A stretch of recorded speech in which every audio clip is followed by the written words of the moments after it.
ఇప్పుడే జీ5 app download చేయండి. చూడండి మీ ఫేవరెట్ టీవీ షోస్ ఎప్పుడైనా ఎక్కడైనా.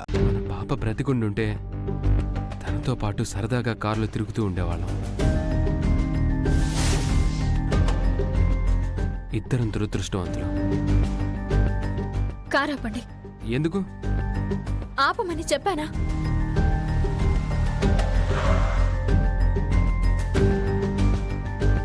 సర్లేండి, మన గతం గురించి మాట్లాడంలేండి. That's better. బట్ నేను ఇప్పుడు కార్ ఆపమన్నది నేను దిగవలసిన చోట వచ్చింది అని. Thanks for dropping. అవని గారు,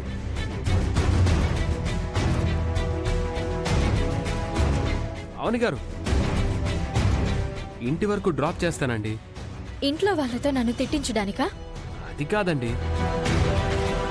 నిన్ను సరుకులు కొనాలి, అలాగే బండి దగ్గరికి మెకానిక్ ని తీసుకుని వెళ్ళాలి. సరే అయితే వెయిట్ చేయమంటే చేస్తాను. 5 సంవత్సరాలు వెయిట్ చేశాను. ఏ రోజైనా వచ్చి తీసుకెళ్లారా?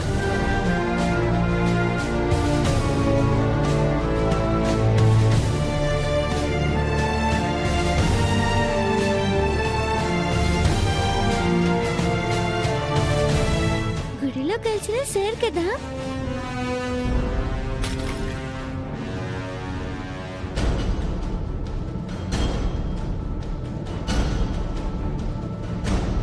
సార్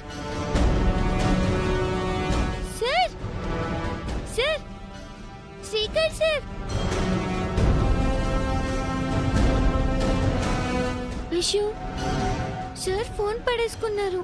సార్ సార్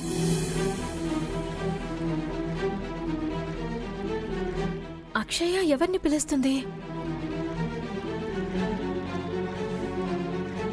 అది బావ కారు.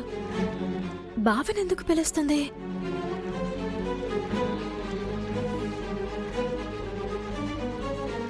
అక్షయ, మేడం, ఎందుకు ఆ కారు ఆయన్ని పిలుస్తున్నావు? ఆయన నీకు తెలుసా? ఆ సార్ నాకు తెలుసు మేడం. ఒకసారి గుడిలో ఎద్దు పొడవబోతే నేనే కాపాడాను.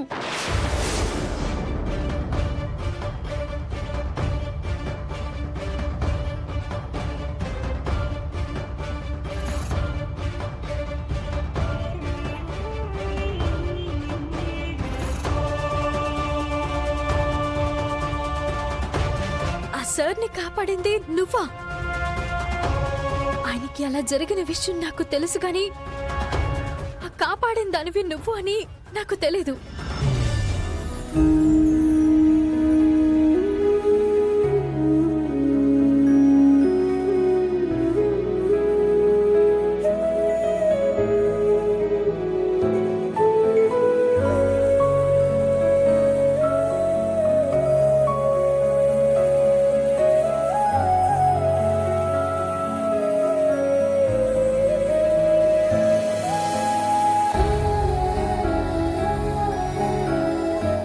పసుపు కుంకుమల్ని కాపాడావు తల్లి. సార్ కూడా అప్పుడు నన్ను ఇలాగే దగ్గరికి తీసుకుని ముద్దు పెట్టారు. అవునా? ఎక్కడ పెట్టారు? ఇక్కడ.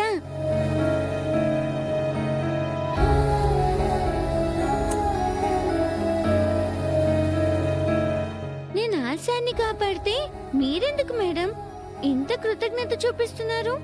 ఆ, ఏం లేదులే. ఇంతకీ ఆయనెందుకు పిలుస్తున్నావు? ఆ సార్ ఫోన్ పడిపోయింది. పాపం చూసుకోలేదనుకుంటా. ఇద్దామని పిలిచాను, వినపడలేదనుకుంటా. అందుకే వెళ్ళిపోయారు. అవునా? నేను ఆ సార్ ఒకే ఆఫీస్లో పనిచేస్తున్నాం.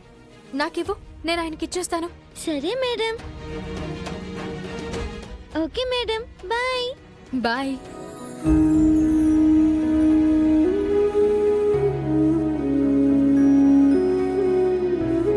స్కూటీ మీద రాలేదేంటి?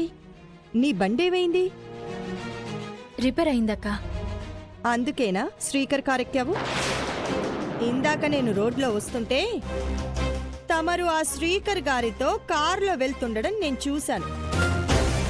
నిజంగానే స్కూటీ రిపేర్ వచ్చిందా, లేకపోతే శ్రీకర్ గారితో కారులో తిరగడం కోసం అలా చెప్తున్నావా? ఏంటక్క మాటలు? శ్రీకర్ గురించి ఆలోచించనప్పుడు నువ్వు అతనితో ఎందుకు తిరుగుతున్నావు? ఈ అక్క దగ్గర ఏమైనా విషయాలు దాస్తున్నావా ఏంటి? అలాంటిదేం లేదక్క. నాకైతే నమ్మాలనిపించడం లేదు. అక్క, నువ్వు నా దగ్గర ఏ రహస్యము దాచలేదని నా మీద ఒట్టేసి చెప్పవని. నీ దగ్గర దాచాలనో నీతో చెప్పకూడదనో కాదు గాని ఒక విషయం అయితే నీ దగ్గర దాచాను. అదేంటంటే నేను బావ ఆఫీస్లోనే జాబ్ చేస్తున్నాను.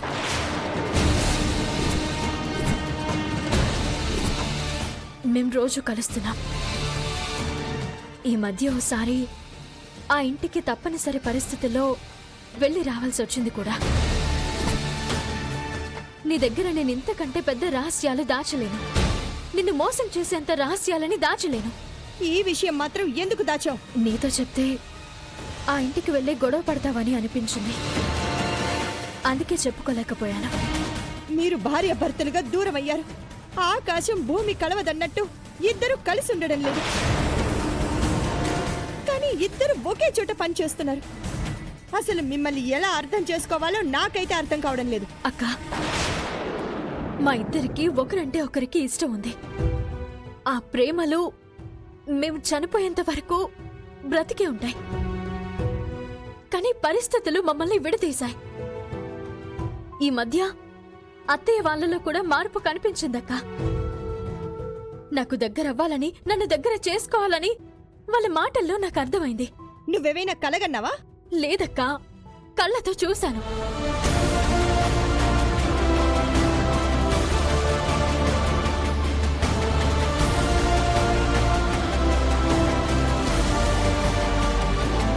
ఏమండి, అవని ఏమంటుందంటే అంతా విన్నాను. అసలు వాళ్ళల్లో మార్పు వచ్చిందంటే నాకు నమ్మాలి అనిపించట్లేదు. రా, ఇలా వచ్చి కూర్చో. నువ్వు అది కాదండి. ఫస్ట్ నువ్వు కూర్చో. రా రా.